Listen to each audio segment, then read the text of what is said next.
I got invited to this private Drake concert. This was back in like 2019, I want to say. And then afterwards, the one guy who was friends with Drake was like, "Oh, you want to come to have dinner with Drake after?" I was like, "What?" Yeah. I was like, "Is this really gonna happen?" And it actually did happen. He shut down Carbona in New York, and Holy shit. That's sick. they just brought out everything you could eat. What is going on, guys? Welcome back to the Stick Talk podcast. We're here in Miami with the man Daniel Snow, founder of RapTV, founder of the Snow Agency, legend himself. Welcome on, man. Thank you for having me, guys. Yeah, it's course, a man. sick spot. Absolutely. Thank you. Very cool spot. Yeah, you may be wondering where we are right now. On a balcony in Miami. Very nice setup. But I kind of want to start with, so I was reading up a little bit before the show. You started way back in college with theme pages in general, right? You started with fitness Yeah. page? Yeah. That was how I initially got started in the whole social media online space. It's why I'm no longer a dentist today. I went to school. I was in school to be a dentist and started Right. the theme pages in college. That's funny because we all started our business in college and we all graduated, which people are like, you didn't drop out. Like, what's wrong with you? Like, Yeah. You got your degree, you idiot. Like, Gotta Wait a make minute. mom happy. so I, That's really all Yeah. it was. yeah, to start, walk me through starting a fitness page and just growing it on Twitter, correct? And just the process there because you're a college kid. Just, for me in college, if I made $400, I'm like, dude, that's beer money for a semester, bro. I mean, what you just said was my initial inspiration. Was like I had no beer money. You know what I mean? Like I was like, a friend of mine told me he was making like $45 a week on his Twitter It's like account. 2 cases. Yeah, and I was like, that's crazy. You can make money on your phone. This was 2012. Mm. So before that, I had no idea. It's like a you know what you know type thing. I just didn't know you could make money online. Or maybe I just never thought about it. I'm sure you could, Anyways, when a friend told me he was doing that, that's when it kind of opened up my eyes to it. Yeah. So, yeah, I mean, I literally had no idea what I was doing really for the first year. Actually, for the first probably like 8 months, I didn't know what I was doing. I was just hustling, Initially, I started with 0 followers. Yeah. Just following people, hoping to get Follow, follow-backs. unfollow. Noticed that after 2 days, you can't just follow unlimited amounts of people. Yeah. And then just started getting creative with it. Started doing giveaways. Yeah. Started kind of gamifying those giveaways. So I was choosing the winners of people with these large accounts, so they would help promote it. Smart. Going So on smart. like forums, and I was really just like finding every possible angle to grow my following, and being consistent day in day out with the intention of it wasn't ambitious intention. It wasn't ambitious Yeah. intentions initially. Trying to make $45 a week. On your iPhone. What was that? So how iPhone did you 6 make back those then? $45? Were you affiliating for Yeah. the fitness programs? Exactly. So once I hit, I think around like 10,000 followers, I started monetizing my audience via really affiliate marketing. So Nice. sending traffic to various affiliate offers. So what did that look like? Are you in the back of class just like going and Yeah. following, unfollowing, or like what did the Yeah. schedule look like as a college student? Yeah, no, I was obsessed, literally just on my phone all fucking day. I remember like being on my phone so much. I remember being at my birthday dinner that year, and like with my Refreshing. family and my girlfriend, and like they would always yell at me for being on my phone so much. I like went to the bathroom to be on my phone extra. That's the But- hack because no Yeah, one's bothering yeah. you there. You're like, you guys are right. I gotta go take a piss. Yeah, but no, I was fucking hustling in those early years, and then eventually, I really was able to understand and see the much bigger opportunity at hand, and beyond the $45 a week, right? So from there, once I found out other people were making thousands of dollars a day, ultimately even seeing $1 million a month from people in the space, I just changed my my mindset and opened it up to be a lot greater once I saw that as a reality. So it was different really inflection points, seeing what people are doing in the space and just changing my perspective and just thinking bigger. Yeah. So yeah. That was while you were still in college, is when you had Yeah. that realization. Yeah, totally. I mean, that realization has happened many times throughout my Yeah. life, but there's been many different inflection points when I was in college, in terms of what my goals were. $45 a week, $100 a day, $1,000 a day, $1 million, like those $1 million a month. Like those were all different kind of like internal goals I had when I was still in college. And I would say the primary motivation for those was kind of like what people around me were doing. And I kind of like used that as my own internal benchmarks. And like, this is what people can achieve. I can do Why this not too. me? And I was ultimately able to keep doing that, really keep that kind of like competitive mindset throughout really my career. So What was one of like the first breakthroughs, like the first $45? All right, you're there. But what was like the next breakthrough you had where you were like, oh shit, like was it a specific social media growth hack, or what was that next breakthrough for you? yeah, honestly, everyone always wants to talk about like growth hacks. Like throughout my career, I really don't think there's any quote unquote hacks. Like it's just really consistency and quality. That's it. Like that's literally been it. I've grown It's the at secret this no point. one wants to hear. Yeah, and I think it's like that not just in social media but in life, right? Yeah. And that was it. Like every single day, I made sure we maximized our opportunity that day, and that compounds over time. So yeah, there wasn't really any single growth hacks other than things started really ramping up for me when I started to reinvest the money I was getting and start acquiring other pages, started investing money into growing my own pages. And the bigger you get, the faster it is, the faster and easier it is to grow on social media. It's just that kind of 'Cause like of spend snowball and effect. the So social proof. yeah, just the more reach you get, the more shares you get. The algorithm can start promoting you and whatnot. So that was when things started really taking off. And when you have momentum, you just are able to leverage that. And that was when I saw test all different types of monetizing my audience, find really efficient ways. That's how I built this self-serve ad platform. And that was when my life changed at that point. Yeah. So yeah. Let's talk about the creation of RapTV. Was that you're just laying in bed one day, you're at a party, you're at the gym, you're like, rap, I'm gonna make a rap theme page. Like, what was that breakthrough like? No, it was really so at this point I created probably, I don't even know the exact date. It was like late 2016, early 2017. And like I mentioned, I started in the space December of 2012. Yeah. So it was like 4 to 5 years already at that point. At that point, I had done a ton in the space, right? I grew my own network of followings, tens of millions of followers on Instagram and Twitter. I created a self-serve ad platform where thousands of theme page owners and celebrities were even using it to monetize, portfolio of brands online. So the point I'm trying to make is that I had kind of seen many different angles of like what works in terms of growing an actual business, a sustainable business on social media. And obviously I've been super passionate about rap my whole life, so there's that element too. But I just kind of saw that for the consumer, right? For me as a rap fan, I was like, it was just genuinely really hard for me to understand what was going on at any given point, specifically on social media, where really I consume content. So there was that element, and then also, for rappers as well, I noticed that there was definitely an increasing amount of rappers and music artists in general, who were leveraging social media to grow their audience, to grow their career, to then work with leveraging that to go to record labels and whatnot.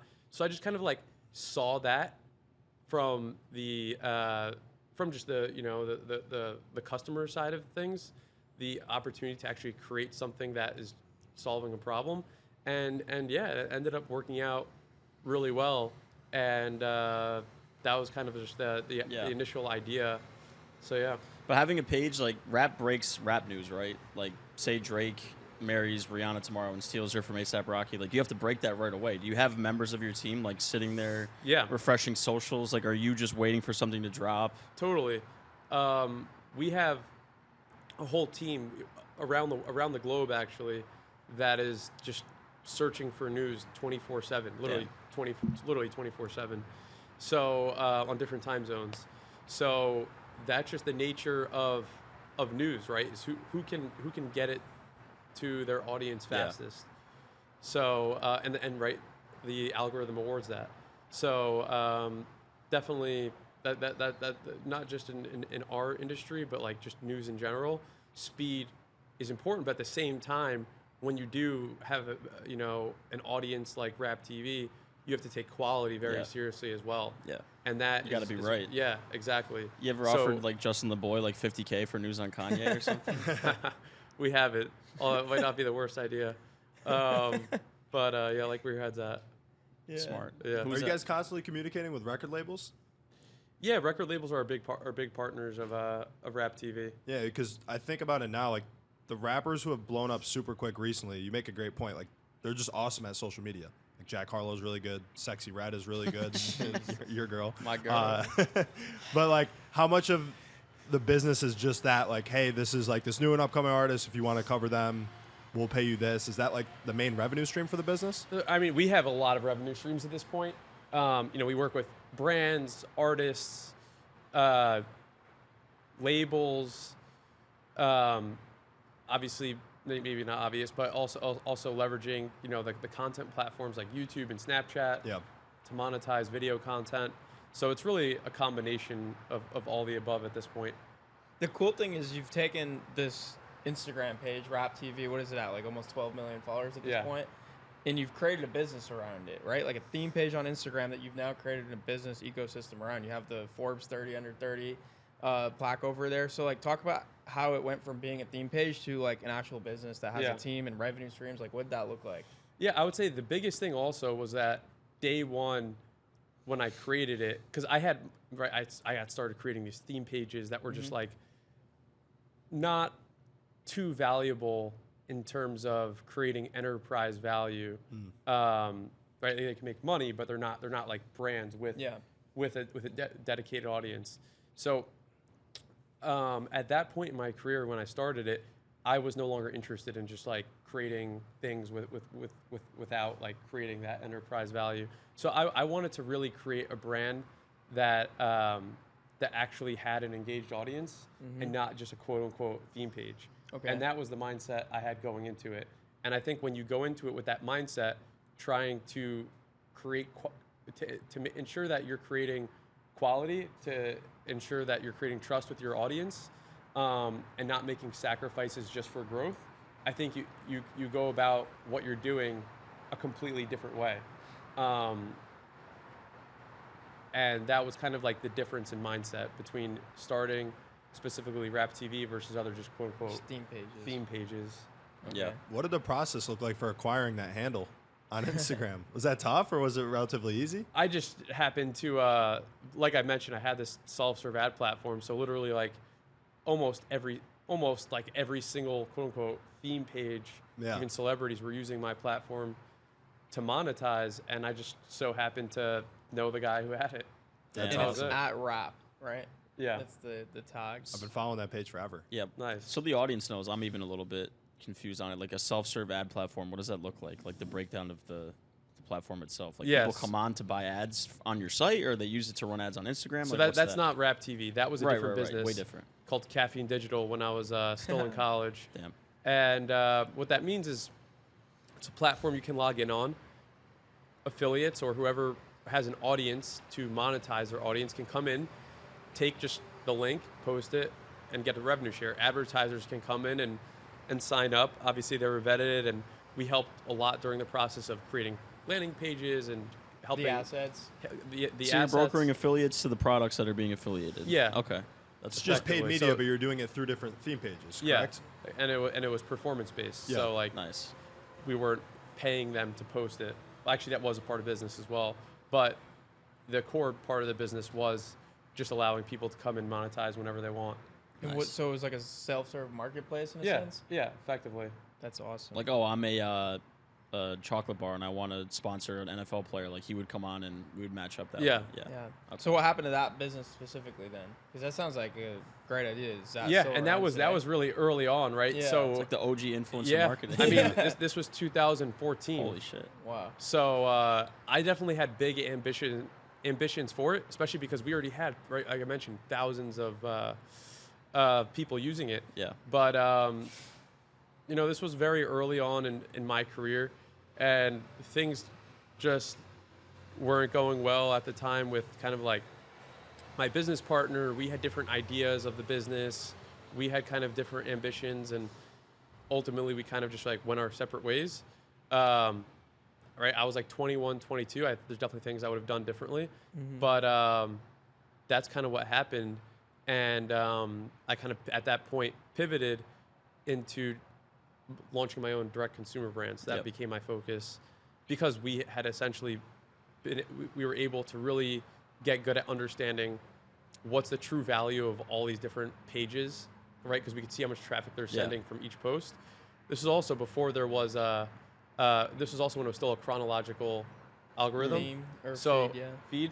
So it was really easy to predict, for the most part, how much traffic, therefore revenue, you can get. Based on what time you post and stuff? Yeah, based And on followers. yeah, just because the amount of views you're getting wasn't that Volatile? wasn't as volatile as it is today, right? So you can get now today a page with 10 million followers can get 5 million impressions, or it can get like 100,000. Like that's you know, and if you're an advertiser, you can literally it becomes a lot harder to actually generate revenue from leveraging social media. It's not impossible. It just becomes a lot more harder. unpredictable. So, anyways, so I took all that knowledge and started launching my own brands from it, and had a ton of success there.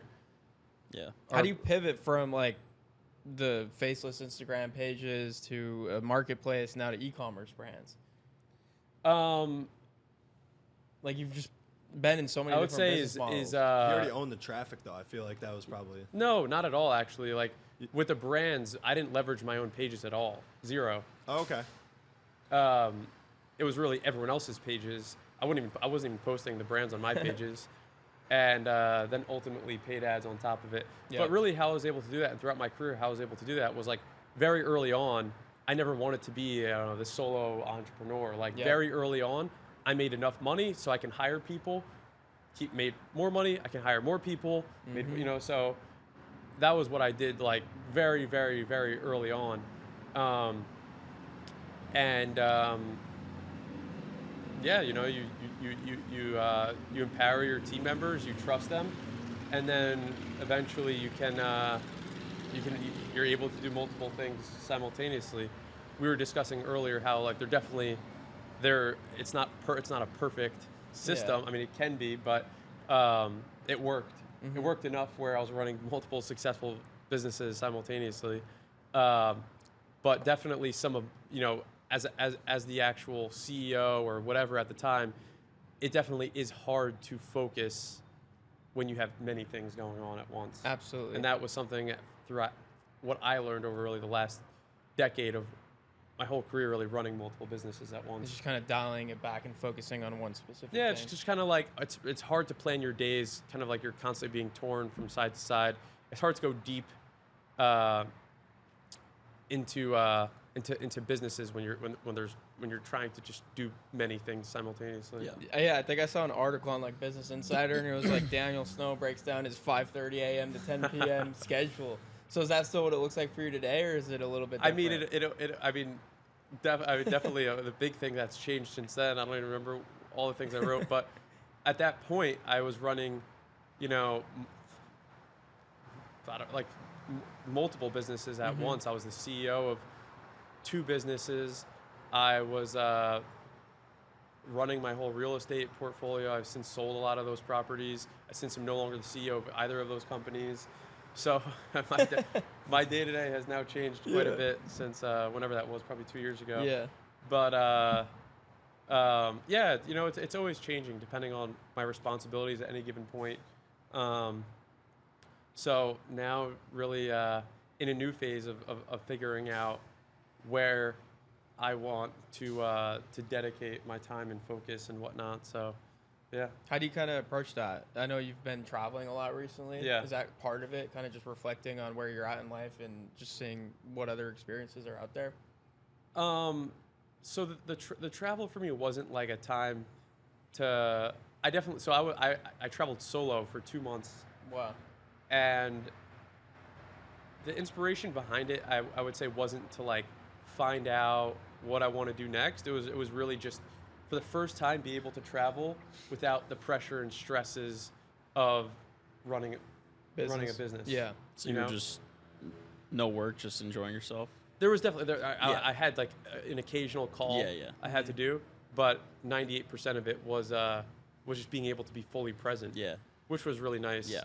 And I definitely did get some inspiration from that, but it just wasn't kind of like the basis for the trip itself. Got it. I'd say my biggest takeaway from that is that like a lot of people, and myself potentially included, is they want to get their inspiration is to get to the point where you don't have to work, you just travel all the time. And what I found is that it's hard to like really enjoy, at least for me, traveling all the time without any responsibilities, because you enjoy travel, you enjoy all like the pleasures of life when you're going through like the day-to-day struggles and whatnot. So the highs aren't really highs without the lows, right? So it's just true. kind of like whatever, and it becomes less meaningful when you're having those experiences. So that was like my biggest takeaway from it, and knowing that like I definitely do want to. Oh, There we go. I do want to figure out what something that excites me again, and try to get passionate about. It could be something business related or philanthropy related or a hobby. I don't know yet. Trying to figure that out. Yeah. But yeah. Nice. That's a good point. Like even going out and drinking, like it feels better when you're celebrating something. Totally. When you've had like a tough week, Yeah. you accomplish something, Get and the now you're gat. going out. Yeah. We had like our 100%. biggest week 100%. as a business, and he played Get the Gat on like Friday night. We all just started ripping drinks. It was It's great. nice. No, it's great. Yeah, It's great. there's literally nothing better, right? Because it feels like you earned it. Yep. And now it's like, for sure, I'm at that point where like when I go out, it's like, what am I celebrating? What am I, So it's like hard to like Enjoy it. enjoy it as much as like maybe Yeah. when I was just hustling and grinding So- day to day. You run a rap page. You obviously are plugged in with a lot of artists. There had to be a moment where you had a huge accomplishment. You got invited to a big artist table or something, like the perfect combo to go out. Like, what was that? What was that night Honestly, looking like? there haven't been too many of those experiences. I would say the two of the cooler ones was one, I ended up like I got invited to this private Drake concert. This was back in like 2019, I want to say. And then afterwards, the one guy who was friends with Drake was like, "Oh, you want to come to have dinner with Drake after?" I was like, "What?" Yeah. I was like, "Is this really gonna happen?" And it actually did happen. He shut down Carbona in New York, and Holy shit. That's sick. they just brought out everything you could eat at the. I didn't even know what Carbone was at the time. How many people there? I think there was like 10 to 15 people. So there. you were just having a conversation with them? Yeah, but the funny thing was, at the time, he didn't even know what RapTV was, because RapTV still wasn't that big. He actually knew my shapewear brand Oh, for real? What? That's crazy. and didn't know the fucking rap brand. That's how you got invited? No, I got invited because of the rap Okay. brand, but it was still like Him it was still- personally. Yeah. it wasn't. It had a few million followers, but it wasn't kind of, I would say, as influential as it is Yeah. today. Didn't have the authority it has today. So I was like, that was really funny, because we were we were leveraging literally thousands of influencers. Yeah. All these,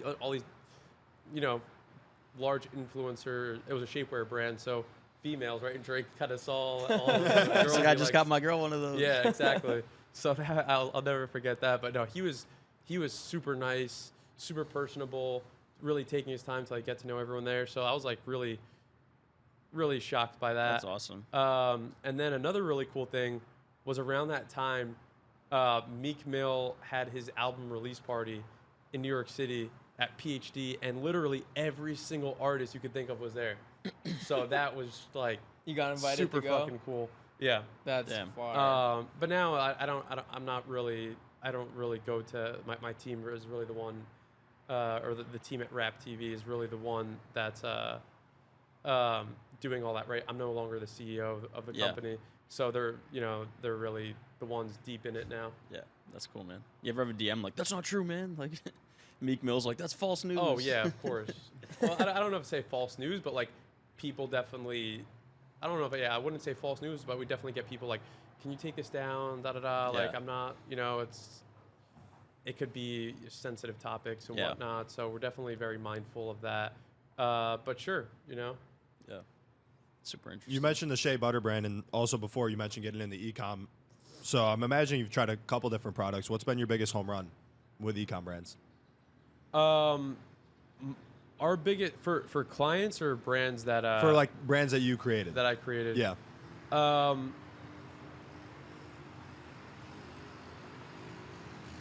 would say the largest brand that I helped launch the brand initially came in as a co-founder, but what it I can't talk. So I initially came in as a co-founder, helped. So it wasn't like I was 100% owner, but I still helped Hey, you're a co-found the brand. It's in the wellness space, and my biggest takeaway from that was that it's a subscription brand, and I've just never seen a business compound like this before. Really? It's been 3.5 years at this point, and next year the brand should do over $100 million. Holy shit. And there really hasn't been insane hacks or this or that the business has done. It just has product market fit. Obviously, the marketing is really good. It has great Recurring. it has great founders who are constantly on top of the ball, pushing, working with now my team, the agency's team, and day in, day out, along with subscription revenue that actually, it's with products that actually should be on subscription, Yeah. therefore has good LTV, good retention, all that stuff. It's just been insane to see the brand grow. Because once again, it's not like huge spikes. It's just every single day growth in terms of new subscribers and growth due to the entire subscription base. And that's what happens over just 4 years' time. So that's just been insane for me to see. But along with that, I would say my own brand, that was the biggest win, which wasn't that subscription revenue, was the shapewear brand I mentioned earlier called the Perfect Sculpt. So our first year, we did nearly $25 million in revenue. First year. That's insane. And we were doing all the fulfillment ourselves, all the customer service, obviously all the marketing, and it was just a nightmare, the logistics behind it. Did you have your own warehouse? Or We had our warehouse, Wow. filling thousands of orders a day. You were doing all the it was fulfillment insane. yourself, like you weren't using like a Yeah. 3PL or anything Eventually, like that? we outsourced it, but it was just insane. How'd it blow up so fast? Product market fit, and we were really good we had a really good process for when we do have a product that has product market fit, what to do to scale it. Yeah. So we had all the relationships established with all the celebrities and influencers who we knew could who can drive a ton of revenue with their audience, specific to various niches, right? So there was that, and then we got really good at paid and really good at understanding how to create funnels for that. And you just combine the three, and you can blow up products really quickly. And that was ultimately the result. Yeah. So those are the three things you said: product market fit, having the marketing behind it, and then what was the other thing? Is really being able to, I said funnels, but really being able to optimize your on-site experience, whether that be to increase the conversion rate, the average order value, LTV, all that stuff through creating various landing pages and specific angles that we were creating. I would say that a lot of that was how we were able to take a product and not just be super generalized with it. We were very specific with taking the product and customizing it for various people with different kind of appeal to the product. So Yeah. I've noticed that over COVID, like e-com brands have just gotten so much more savvy with the cross-sells and upsells while you're doing the checkout process, where it never seemed to be that way before. yeah, because it was super easy, right? We were getting. I look back. I don't know what CPMs were, probably like $7 back then. If I had to, maybe $10.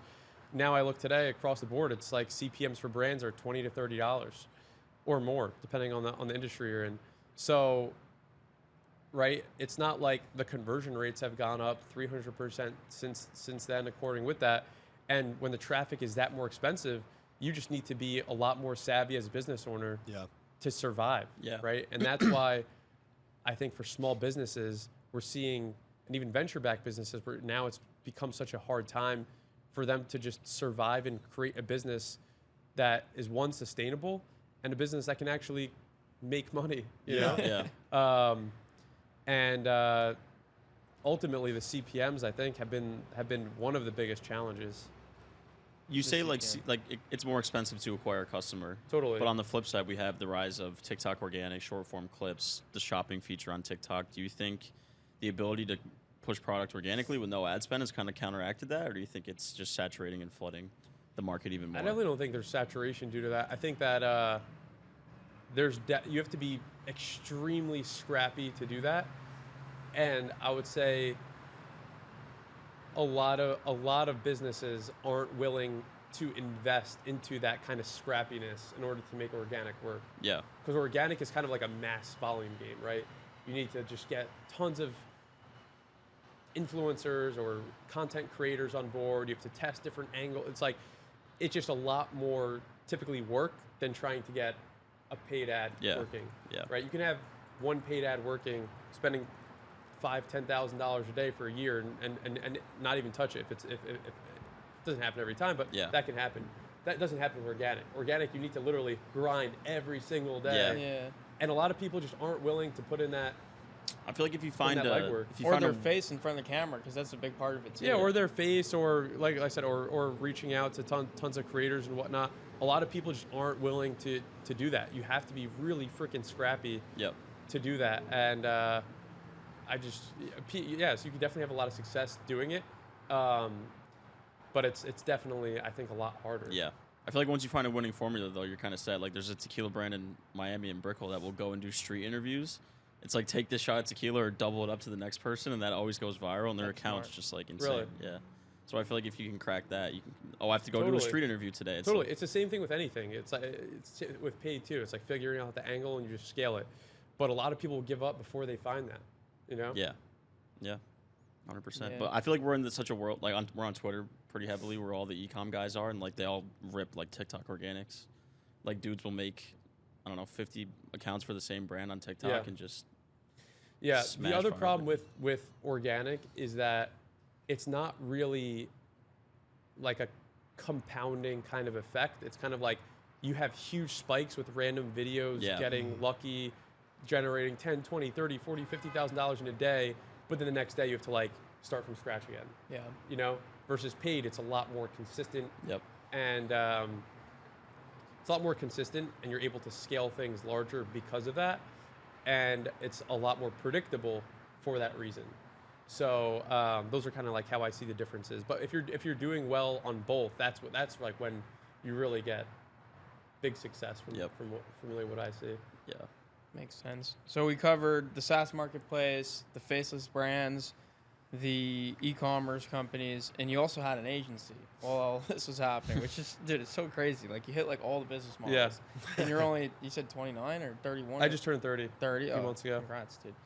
30 under 30. Yeah. That's also crazy. We'll get into that. But like, you hit every business model before 30 successfully, which is just insane. Like, we haven't interviewed someone with such a diverse portfolio at such a young age. So congrats on that. But we're also agency guys, so I want to go a little bit into that. I know you had a successful exit on the agency, so just take us through how the agency started and what that looked like compared to the things we've talked about so far. Yeah, so the agency started because I had the inflection point in my life, and I realized, at that point I was like 26, I want to say, and at that point I had made enough money where I was just like, I no longer want to just do shit to make money. Like, I feel like I'm beyond that point, right? I had enough of a base where, like, I want to do stuff that I can think about getting me excited for the next decade, hopefully. Yeah. And just, creating various products that I just didn't really care for, or didn't have didn't resonate with kind of like my values or my interests or my passions at all. Over time, after doing it for a few years, you kind of lose that excitement. So I wanted to, the idea behind the agency was, I thought that, I really enjoy working with entrepreneurs. I really enjoy seeing various industries and businesses and being able to utilize my skill sets and knowledge to help those businesses scale the same way I did, I also really wanted to build a larger organization. So that was the other thing that interested me. And I thought that if we had an organization, if we get to the point where we're big enough, we could create a sector of our business where we can incubate companies, That's our own cool. consumer brands again. And so that was the inspiration behind it. And yeah, you know, it definitely worked out really well. At one point, we had 100 employees Wow. full time, and yeah, we had, you know, numerous businesses that have crazy success stories that either got acquired or have raised tons of money, and everything in between. So, and seeing, you know, our own team's careers blossom as well. So it's definitely been fulfilling along the way, but agencies are a hard business, man. Yeah, it's Yeah, tough. it How long really did it is. Are take hard. to go from starting the agency to 100 employees? 2 years. Holy Wow. shit. That's crazy. You know, Crazy 2 years, I'd imagine. yeah. I mentioned before how, like, when I have businesses, I get aggressive in terms of like scaling it up when I see opportunity. So during COVID, that definitely happened, Got it. right? Because the first year of COVID was like the biggest gold mine opportunity for e-com brands I've ever seen. Stimmy It's checks. been it was the stimmy. It was. Yeah, I don't know if that'll ever happen insane. again. It was nuts. It's going to be hard for me to imagine that happening again. I mean, you see even in the consumer spending reports, it's, you know, not just for me and my clients, but for just consumers in general. People are spending a lot of freaking money, Yeah. and online too, right? So it was like perfect storm, and there was a ton of demand. Yeah, it was literally like the gold rush. Like brands were just making tons of money. And when they're you not know? buying something, they're on social media. They're just on their Yeah. couch, just scrolling. Exactly. So So this Yeah. team, 100 people, it was all remote. I'd imagine if it was built during COVID, or did you have offices? prior to COVID, we were office only, Okay. Oh wow. and my whole career was really office only. And it was annoying because during COVID, in August, so COVID started in February, and that August, we had signed a big lease for like $10,000 a month, beautiful office right on the Hudson River in New Jersey. Renovated it, office was beautiful, and we were expecting people to come back, and it just like never happened. So Especially in New York yeah, so or New Jersey. that was unfortunate and sad. And then when I moved to Miami, and my brother moved to Miami. My brother was my co-founder, and we got another, you know, beautiful office, $15,000 a month. We had like 20 employees move down to Miami, and no one, not to say no one, but like an overwhelming majority barely came in. So the office was just empty essentially every day. So it was kind of sad that I missed out on that like experience when you have a large organization and everyone's in the office and like seeing what the camaraderie and seeing what that's like. But is what it is. Yeah. That's so cool though. You partnered with your brother, and people always talk about like there's two specific roles in a business. There's like the visionary and then the integrator. And I think I saw on the website he was like the COO. Yeah. So what was that like, the dynamic between you and your brother working together? Yeah, I would say I definitely was doing a lot more and working on like positioning of the company, marketing and sales. He definitely had his hand played in some of that as well. And he was helping a lot more on the HR front, finance, operations, but he's a really strong marketer as well. So he was definitely helping out with marketing as well. We were both kind of tackling that. I mean, he was involved in sales at times as well. He was, we were both kind of splitting partnerships. So there was a lot of overlap in terms Yeah. of stuff we were doing. But yeah, you know, working with family can either be the best thing or worst thing in the world. And I think same thing with friends. Yeah. There's like no in between. Yeah. So that's been my experience working with him, and we had tons of success together working together. It wasn't just on the agency. Before that, even throughout my career, we were working together in various projects and whatnot. So yeah, That's fire. Yeah, it'd be cool to run up a business with like your brother. It ended up being successful, right? You guys had an of course, exit. yeah. Yeah. Are you guys looking to do something again together or what? We'll see. You know, he's still at the agency full time. Okay. I'm not.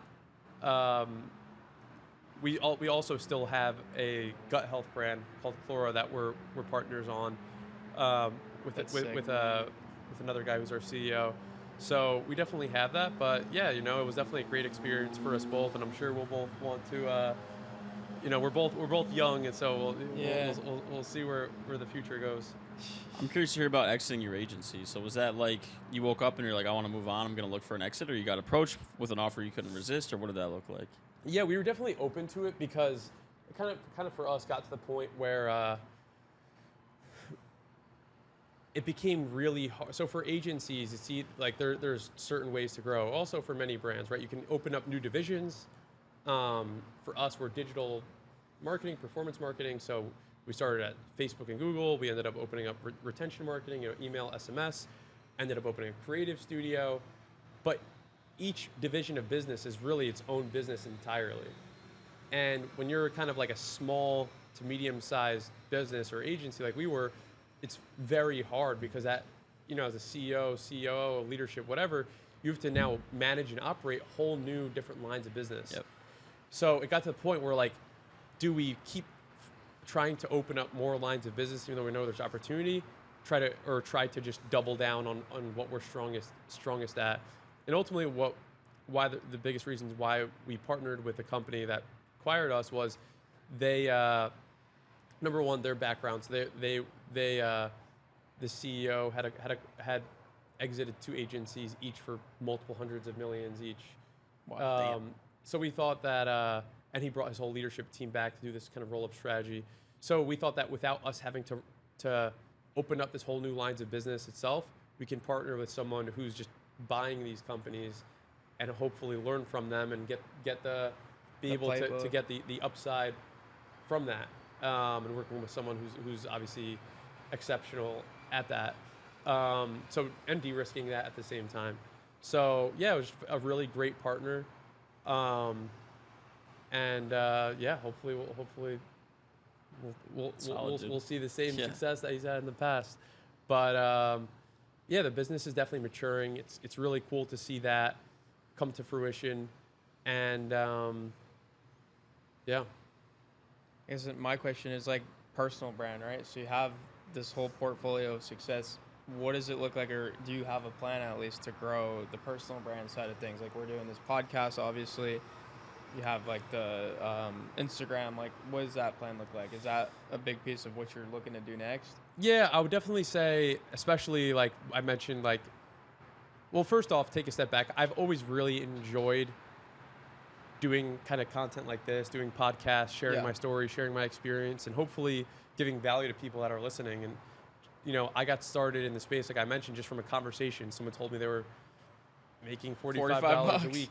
And many times throughout my life, it could have been a conversation or me reading something online, listening to a podcast, and like that changed the outcome of my career. Yeah. So I think a big thing of why I love doing this is hopefully being able to hear stories like that and having impact on people gets me fulfilled. So I've always wanted to allocate a lot more of my time into personal brand. Okay. And now there's no reason not to do it, right? Before I was always so busy, it's like hard for it to justify that time. But now there's, I have time. So and you have the credibility now too. Exactly. With an exit, several exits. Yeah. In the learnings, the lessons, all that. So I definitely do want to start my own podcast. I'm just now thinking like, what do I want? Topic? Do I want like a theme? What I want it to look like? That sort of thing. So just been running through kind of ideas in my head. I've started posting more just on Twitter in terms of sharing my stories, experiences, things I picked up along the way. And as you guys know, I think having a personal brand is like the highest leverage thing you can do as a business owner, especially that works online or even not online today. There's just so much opportunity that comes from that. So, and I think that like being quote unquote in the arena, as some people like to say, and just actively doing something, opportunity comes from it. Yep. And if you're not doing that, you don't get privy to those opportunities, and it's hard to get back in the midst of things. So I think that personal brand is interesting and exciting to me for that reason, and also just allows me to constantly reflect on my career and learnings, and it just kind of keeps my brain activated and engaged and whatnot.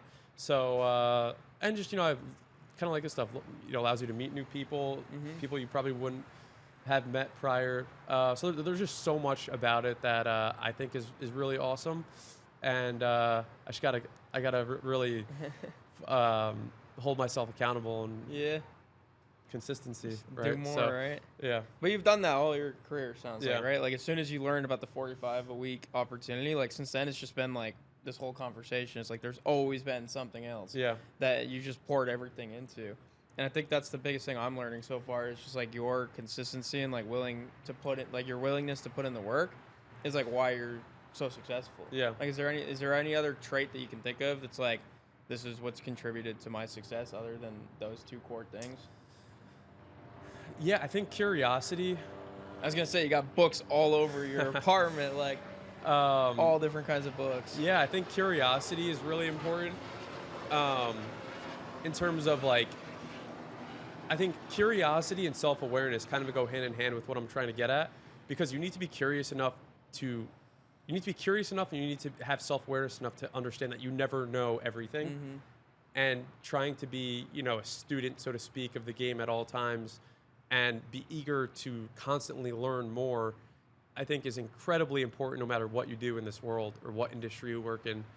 So I think that has been really important, and that's just been kind of a trait of mine as like a person since I've been super young. Right? I love learning, I love growing, and I think that like I've been good at not having an ego to say at all times I don't know, or even as a leader to say I made a mistake. Yeah. And I think a lot of people, especially in their early days when they get just a glimpse of success, that all goes out the window. Yep. And that prevents people wanting to help them, that prevents them seeking out help, that prevents them from potentially wanting to hire people that might challenge them. And none of that is the recipe for success. So I think that like that is incredibly important. So true. And I think that accountability is it sounds super simple, but I've seen, many of my friends, like that has really been what has held them back. And I think for organizations, not just as the leader, but everyone in an organization, I think accountability is so freaking important. Just taking ownership in what you're doing, and that branches out into so many things, right? Accountability is how you're consistent every day. Accountability is what allows you to say, I made a mistake. Accountability is what allows you to learn from the mistakes. So going into it with that kind of mindset, and I think just like having that competitive edge, like having a hunger to win, and that goes hand in hand with urgency. Yeah. I think is fundamental. Where does the to urgency success. come from at such a young age? The urgency came from, for me, I remember having a lot of like questions, like my biggest fear I remember throughout my life, especially my earlier days, especially when I was just, in high school and college, kid trying to figure it out, was I would never say really failure. I'd always say like my biggest fear was mediocrity. And Being average. Well, yeah, being average. And, I grew up in a very just kind of like average town. I went to an average college, not because I couldn't get into a better college, but, it was like trying to differentiate yourself. And I always had very high ambitions. So just being another person to me was always incredibly scary. Living just a normal life and normal So I think that is where my urgency came from. And going into every opportunity, wanting to squeeze the most out of it. Yeah. Because knowing that, an opportunity, and especially in the digital landscape, doesn't last forever.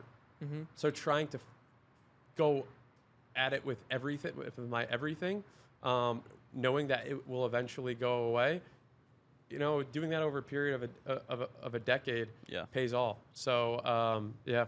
Been at it for a decade. Where does the ambition come from then? Is it your family, like how you were raised? Like the ambition comes from definitely what I just mentioned, the mediocrity part, but also like I definitely had a big chip on my shoulder kind of throughout my life. in terms of for many reasons, right? Like, even I was always really into sports. I was a competitive basketball and soccer player, and I would say like what I believed my own talents to be, kind of, I had injuries along the way, coaches who I had a lot of issues with, and so I think that like that was where I got this competitive edge, and that's also where I got this like chip on my shoulder from, and that bled into just my personal self as who I am as a person, and this kind of like divergence of like what I perceive myself to be and wanting to create, something special, and kind of like how my actual achievements from that point in terms of like wasn't what I wanted to be. And I was always that kind of kid that was like addicted to games, addicted to playing sports, just addicted to kind of like growth. And I think when it came to business, especially online business, it was just like I was number one. I just enjoyed the process of growing, and just a combination of everything I mentioned just kind of like manifested itself into that. Yeah. And you mentioned you were raised in New Jersey and you stayed there for like the majority of your career, so to speak, like growing your businesses. How close were you to your hometown, and like what was that like separating, I got to work versus like my friends are inviting me out, my family wants to do this, like all those different, social responsibilities? So where I lived was probably like hour and a half, 2 hours away from where I grew up. I actually never felt any of that pressure. I didn't have many like friends in high school that I considered like true friends. I'd always kind of like felt like an outcast in that sort of sense. Like I had friends, but it's just like I didn't feel like these people like just like shared like how I saw the world and my ambitions and whatnot. There was like a select people, but anyways, so throughout really my career in New Jersey, I didn't really have. There was probably a period of 1 year where I kind of like partied too much and shit, but I was really focused on work, and that's, I would say, why I had a lot of success early on, was because I made those sacrifices, right? When I was in college, all this stuff was going on. I was a biology major and I was on a full scholarship, so I had to like make sure I get good grades, and I was even in a fraternity at the same time, so it's like I sacrificed the social sense. I didn't really go out, wasn't drinking too much, because I definitely felt FOMO sometimes, but I was more passionate, because you have to make the choice, what do you enjoy more, about the business side. And I think throughout my mid-20s, the same thing kind of happened. I was just incredibly focused on business and self-growth more than like going out in Hoboken, New Jersey, or wherever people go out, which like I didn't really care for. And that's just like the ultimate truth. And I think that's what a lot of people don't really grasp, is the sacrifices you have to make. A lot of people, what I see, invest more in the perception of success more than the sacrifices that you have to put in to be successful. You ever have a frat brother who would be like, dude, what are you doing? Come back to you like, yo, how'd you get so big? Of course, that was a big thing. That was definitely added to my chip on my shoulder. Like when I first started on social media was just 2012. Like not even everyone had an Instagram or Twitter for themselves. So like everyone made fun of it. Like, what do you do? Like they literally made fun of me. It was like a joke. And a lot of people ended up working for me in the next 2 years. Yeah, seriously. That's baller. Same with my family. Like, my family doubted it. They're like, it's crazy what you're doing. So obviously all that changed. Easy to look back, and it's easy to look back, but So you knew what you wanted. Yeah, knew what I wanted, and more importantly, I saw the opportunity, the path to get there. Yeah, and just added, like I said, I definitely had a huge chip on my shoulder in those early days, and definitely had some resentment, but it's good. The way you use it is, it's like it's all about how you use it. Exactly, because you can use it in a negative way. Exactly. So, what was the move to Miami like? Move to Miami was awesome. I mean, I was literally in New Jersey, COVID, couldn't go to the gym, and I see on my Twitter the whole timeline. I'd say Twitter was definitely a big reason why I moved. Just like Yeah. everyone on Twitter was like, Miami's awesome, Miami's open, and all the entrepreneurs, all the tech companies, all this, that are moving. And I was like, for the first time in my life, I don't have an office I have to go to. Yeah. That was the only thing holding me back. So I was just like, fuck it. I'm going to go and keep my place in Jersey, so, you know, in case I hate it for whatever reason or whatever. But the first day I got there, I was like, this is amazing, you know? And that's it. Never It's just a turned back. different culture down here. Yeah, it's a different culture. And atmosphere. and you know, you guys are, some of you guys, I think you said it from New York, or all of you. Yeah. Just the weather really has a huge impact On your Huge. mental The Yeah. sun, well-being. everything. I mean, look at this, right? It's like, what is it? No, yeah, It's getting pretty hot. I don't know October about I don't know 7th. New York, but it's Yeah. not this. The best is February when all the I know. homies back home are snowed in and we're I on the know. beach. Like, how's it feel? It's And the best. beach is right there. Especially when Yeah. you're working like 10, 12 hours a day, just Yeah. to be able to go out, take a break, and like walk in the sun for 20 minutes, it makes a huge difference. Totally. Yeah. Totally. So definitely, it's just a better quality of life.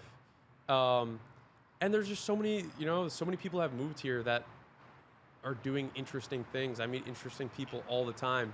So for me, it's just been a much more kind of like dynamic lifestyle, and it's been great. The opportunities here. Totally, yeah. Follow the opportunity. Yep. Love it. Seen like a million boats go by. It's like massive boats. It's like the mindset shift too. Yeah. Like You I've see never, Messi down there at all? haven't seen Messi. He's bought a place up in Fort Lauderdale, I think. Oh yeah, Fort Crazy Lauderdale big and mansion. the Porsche Tower too, wherever The Porsche Tower, The yeah, Porsche it's somewhere Tower. Sunny Isles, I Sunny think. Isles. Yeah. how does that? You can like drive your car in there, right? Or Yeah, I is that a think it different has one? like an elevator that goes into your car Apartment. elevator that goes into your apartment. That's Yeah. so fucking sick. Yeah, Only for the elites. So, I mean, you got more free time. Like, what do you do around here? I'm definitely really big into fitness and working out. I was doing triathlons during COVID, and I obviously that takes a lot of time, so I want to get back into that. Start training for triathlons and ideally a half Ironman next year. Damn. Reading more yeah, I mean the rest I'm trying to figure that out. Personal brand, like I mentioned. Got the golf clubs in the entryway. I actually don't golf that much. I golfed a lot more when I was in New Jersey. But Really? Because Yeah. I like Yeah. golfing back in New York better than down It's, here. yeah, it's way because it's more of like an escape. You know, you're in Yeah. like the beautiful woods. Here, it's like Just just flat. it's just like That and like, Not yeah, different. golf here has to compete with all the other outdoor exactly. activities. I like would much rather goes- be like Yeah. active. Yeah. But you Yeah. can also Same golf way. all year round. In New York, it's like 3 months, Yeah. maybe 4. Which makes Yeah. you enjoy it more, I feel like. Here it's just like, go whenever. I'm Yeah. the same way. This is a beautiful area, though, Yeah, Miami Beach. yeah. Beat it. So, You yeah. plan on staying here for a long time, or I mean, there's nowhere else I can imagine myself right now. Yeah. Who knows? I mean, you know, I definitely considered maybe trying to live a few months in like Europe or South America or something like that, just because that's always been kind of this like romantic idea of mine. But any will I places when actually you do were that? traveling for those 2 months that really caught your eye, and you're like, shit, I could do a couple more months here? I mean, it would be really fucking cool to live in Japan for a few months. Really? Japan. But I think that would be really cool. But the language barrier is definitely an issue. Yeah. Like people like it's Yeah. yeah, the general population doesn't speak English or is like too shy to speak it. So that's a little tough. Too unless shy. I was yeah, seriously. So that'd be tough unless like I really wanted to commit to learning Japanese. I've heard the don't food know if there I is want to. insane. The food is incredible. The hospitality is genuinely like next I've level. heard, yeah, the cities are way more advanced. Yeah, and like the respect everyone in the country that I've encountered puts into everything they do, from the hospitality side especially, is just like kind of inspiring, you know? Because it's like it could be a taxi driver and he's treating his job with like and yourself with the utmost amount of respect, and it allows you to be a lot more grateful everything day to day, and like kind of made me realize like damn, like the little things in life, Yeah. like Yeah. Especially when you're coming from the U.S. Yeah, I was gonna Hospitality say, workers here are fucking hospitality. miserable. not just but it's like once again, it's like even as an entrepreneur, right? Trying to treat your business, trying to treat your Yeah, how home, can you- what everything, can you with, learn like, from that? the utmost amount of respect. You got a I lot of think books is here. Do you have Unreasonable Hospitality laying around anywhere? Is that a book? Yeah. Dude, No. incredible. Really? Unbelievable. Incredible. Yeah, you got to pick up a copy whenever you get a chance. It's a big yellow book, really easy read, but it's fantastic. It's about this, not entrepreneur, but restaurateur, I guess you would call him, who took his restaurant to being #1 in the whole world, and just like all these different hospitality tips That that he was doing, like, are really behind the applicable to scenes. any type of business, whether you're running an agency, an e-com brand, whatever. It's like But how we to had our treat whole your company team, read how to it. treat your customers. Yeah. it's Super good. incredible book. He's Sounds good. yeah, he ended up leaving the restaurant. Now he's doing speaking gigs everywhere, but he's blowing up quick. Have you gotten any takeaways from that book you've applied to your agency or Yeah. servicing Oh, clients or whatever? absolutely. The funnest Yeah. one is, so they had a job role at the restaurant called the Dreamweaver, and so the Dreamweaver would kind of just wander around the restaurant and like eavesdrop into conversations to hear what people were talking about. And like this was like a fine dine restaurant, so one of the stories was like these people were visiting New York and they're like leaving the restaurant or during their conversation saying, hey, like we missed out on like the street cart hot dogs. Like that's like a pinnacle of New York that they were talking about. So like on the way out, the Come on. person heard it and they had the street cart hot What? dogs waiting for him. Yeah. That's insane. That's And so we crazy. hired, or we gave the role of the Dreamweaver to one of our team members. So what was the example? We have like calls with our coaching students and they're giving us updates and stuff, and we're kind of like bantering. And this one kid, his hair was super long. My hair is super long right now too. And they're like messing with him. They're like, yo, you gonna cut your hair? He's like, I don't know how to cut my hair. Like I don't have scissors or something. So like the Dreamweaver sent him a pair of scissors to his house, and he like got the gift, and it's like the smallest thing, the smallest detail, and he thought it was the coolest thing ever. Wow, I love that. And it's That's like fucking birth- great. Yeah. Birthday notes, stuff like that. Yeah. It goes. Yeah, a super that's long way. great. I love that. That's really cool. Yeah, look up really Dreamweaver. cool. I think there's actually, before the book came out, there's a TED Talk from, his name is Will Giedra, Yeah, and he Ghidorah, talks about yeah. like the Dreamweaver role. It's That's amazing. a cool concept. I really like that. Yeah. Yeah, a lot of good stuff. Mainly on like I would say the biggest takeaway that's applicable to any business is just everything he talks about when it comes to hiring and managing people. So Yeah. like in terms of leadership, that's definitely the best book that Yeah, I've read so because he far. talks about like you could treat your customer well, but before that, treat your team members well because they're the ones that are going to be interacting with Yeah. the customers. So like if you're the leader, you can't treat every single customer well; it's impossible. But you can treat your team well, and Yeah. that's going to set the standard for how they're going to treat the Yeah, customer. because a lot of people have kind of like the Steve Jobs notion of like Be an asshole. treat your team members kind of like shit and just make sure that they're treating your customers well. And he's like, it's just super backwards. Like you need to treat your team members how you'd want to treat your customers because then they know how like the lead. It all starts at the top essentially. Yeah. So like if you treat them with that type of respect, that's the respect they're going to. And if you don't treat them well, they're going to leave, and you're just going to have issues with that, and then you can't. Then you can't have consistent quality. yeah. You're not going So to you grow. have to focus on training, and you get issues, Churn. and that's the Yeah. biggest. I think that like the churn of employees is the biggest issue with growing an organization. Yeah. Because when they churn, the amount of energy and money that goes into finding someone to hire, the hiring process, training, it's just It's a immense. beast. Yeah. Yeah. I think that's why So- a personal brand also helps because like if someone Yeah, you get talent. you hire boards, from that admires you already comes into your business, they're like, I Way get to work different with this guy. framework or Totally. Yeah, Totally. exactly. I love it, bro. Well, we'll wrap it just because of time, but appreciate you letting us record here and set up at your house or whatever. This was a great episode. Where can our audience find you, follow you, and just keep up with everything you got going on? Yeah, my Instagram is Dapper. What's the story behind that, real quick? It's pretty simple. I was this was when I was just creating a lot of pages on social media, and I was like, oh, a men's fashion account could have a lot of potential, right? It's obviously Yeah. easy to monetize. And I was like, it's gonna be way too freaking hard to do this, and I have the name, and I'll just put it on my account. That's sick. Pretty dope. fire though. And it's funny because like some people online like call me that. Dapper, But yeah. and then so Instagram and Twitter is I am Dan Snow. Okay. And my email. If anyone wants to email me, Cold email them. is We yeah. teach cold email, so you're gonna You're have gonna be a bunch getting of pitches cold left and right. emails. Yeah. If if anyone wants to email me, you can Subscribe, and then we'll send you it after. Yeah, This is Daniel@raptv.com. You can email there that you one. go. And yeah, Awesome, bro. Appreciate it, you bro. coming This is out. awesome. Thanks for Thank having you, me, man. guys.